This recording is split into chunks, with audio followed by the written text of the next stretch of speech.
Hello, this is Dr. Gay from First Link MRI, and this is a 27-year-old male who fell 8 weeks ago injuring the thumb. They saw their doctor and they thought they may have a sprain of the joint capsule here at the base of the thumb. The first, we call this the metacarpal phalangeal joint. They have a little bit of fluid in the joint. That white area here, the bright signal is fluid in the joint. And there's a marker here, this bright spot over the area that's hurting. This is the distal phalanx of the thumb right here, proximal phalanx. First metacarpal bone. This is muscle. We call these the thenar muscles here. And this little round thing here, this is a sesamoid bone, a normal little bone. There's also sesamoid bones here over this first metacarpal phalangeal joint, which are just normal. Now in this view, this is a sagittal view looking at profile, and there's a couple things we look at. One is the extensor tendon. This dark band is a cable, extensor tendon, and when the muscles contract down here and it's pulled on, it will extend the thumb. You can see it attaches over here. It will pull the thumb out. And the flexor pollicis tendon here is along the palmar aspect, the opposite side. And when the muscles, the forearm contract and this is pulled on here, it will pull the thumb down. So the flexor pollicis tendon looks totally normal. The extensor pollicis tendon also looks normal. And they have a little bit of joint fluid here. Now we're going to put up another view. 90 degrees to the last one. This is called a coronal view relative to the thumb. We can see the distal phalanx, proximal phalanx, first metacarpal bone, all those gray thenar muscles that look normal. We also see a couple important structures. One is on the outside.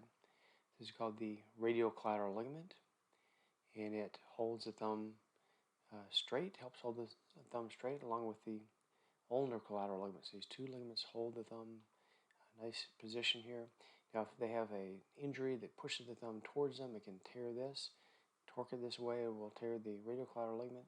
If they have an injury where the thumb is pulled downward from like catching a ball or getting the thumb hooked on something like a ski pole, that can tear the ulnar collateral ligament. So the radiocollateral ligament is here, this dark band. It looks like it is intact. No evidence of a radiocollateral ligament tear. But the ulnar collateral ligament, we just don't see that dark band. We see this gray.